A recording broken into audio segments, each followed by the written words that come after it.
Hi, welcome.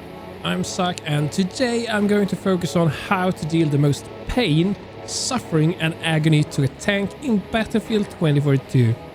This is not going to be the typical go Spiderman with Mackay and plant C5 on the tank. Instead, we are going to figure out the different damage zones on the tank.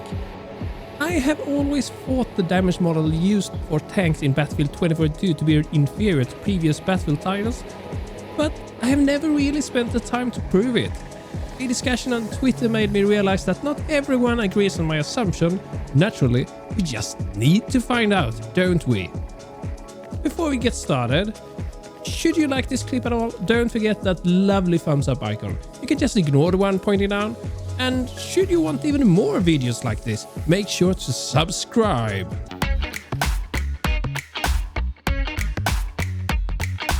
To be as accurate as possible, I'm going to use the built-in damage log and the event graph, which should provide us with a pretty good picture of what's going on here. To make consistent and precise damage, I'm going to use the recoilless, and to prevent us from running out of ammunition all the time, I've set the server to infinite ammo. Now we just have to shoot the tank from all kinds of different angles and see what numbers pop up. Are you getting bored? Do you want the crisp summary already? Feel free to jump to the summary part of the video, you can check it out in the timeline below. But if you want to make sure I don't screw things up, come along and let's poke this bad boy with some explosives. Hang on a minute. The event log, it doesn't capture usage of gadgets. And that doesn't look like infinite ammo, does it? Luckily, I just so happened to pick Angel. So we will manage, and my handy assistant over here will monitor the numbers. Starting with the damage to the back, because historically, this has been the weakest spot of the tanks in the Battlefield franchise.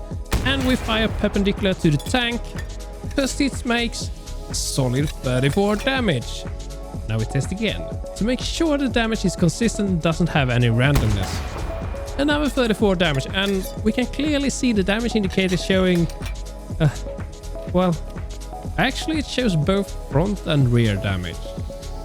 Despite the red marker on the back though, there is no effect on the engine. We'll get back to the different effects later though. Going for the rear bottom, does it make any difference? Nope, same. Now we need to repair some and get some more ammo, and then we are on for the next test. A shot center mass on the side does 27 damage, which is clearly less than shooting the rear.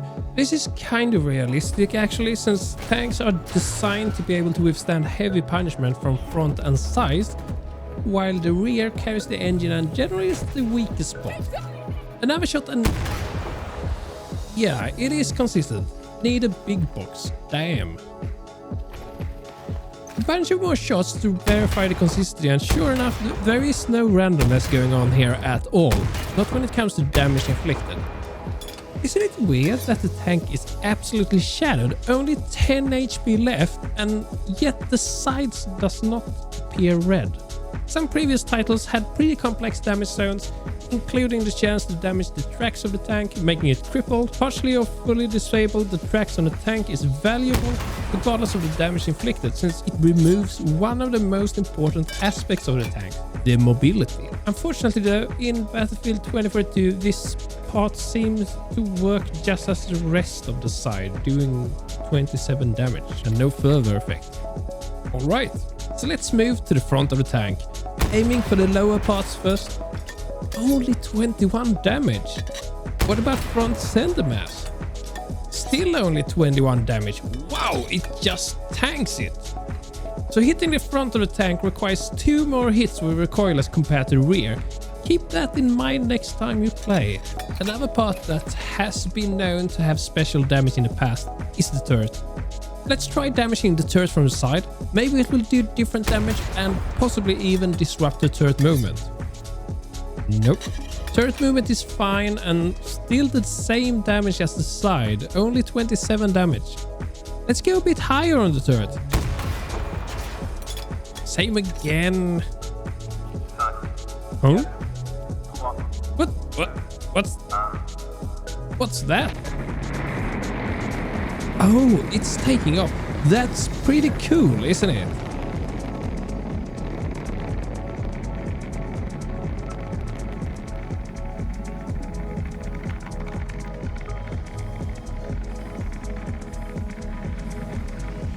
What about the turret from the rear, but hitting the side? Still only 27 damage, so the side of the turret does the same amount of damage regardless of the tank's direction. Makes sense. How about the actual rear of the turret then? I didn't expect that actually. The rear of the turret still only does 27 damage and still didn't disrupt turret movement. What about the damage to the turret from the front then? 27 damage here as well. So clearly, if you're standing in front of the tank, you should aim for the turret. This is interesting. Obviously, when standing behind the tank, the turret is not your goal. How about damage from above the tank? Does that make any difference? Just need to get on top of this thing. Here we go. 27 damage, the same as on the sides, but more than on the front.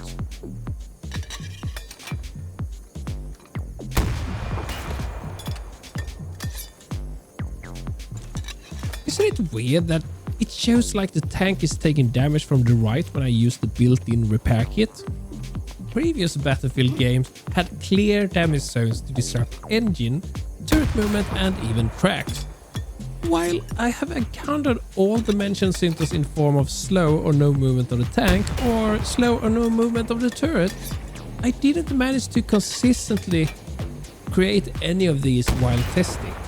I tried shooting a lot of shots from all kinds of directions and the only times I managed to trigger anything seemed to be when the tank was low and the zone seemed random. And it was very, very rare. I've heard someone mention that all hits from above can disrupt the engine. I managed to do it seemingly randomly from the side. So far, this is the only thing that I think is playing up bad in Battlefield 2042 when it comes to tank damage zones.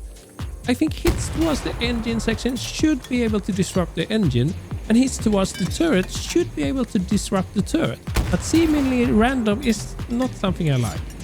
Maybe I triggered a bug, or maybe I'm too stupid. Write a comment and let me know. Oops.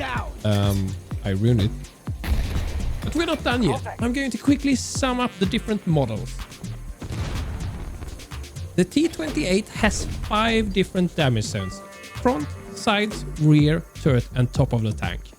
The front is by far the tankiest as a recoilless only does 21 damage.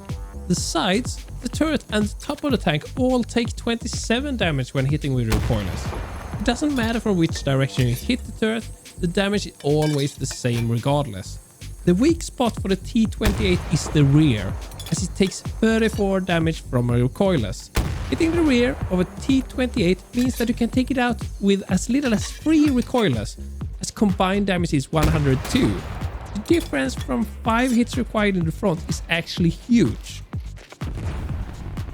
The Tor tank is a bit different. While it probably has the same zones, the damage numbers are different, which probably is a balancing thing. The front takes 27 damage, just like the sides and the turret, so the front requires 1 less recoilless to kill compared to the T-28.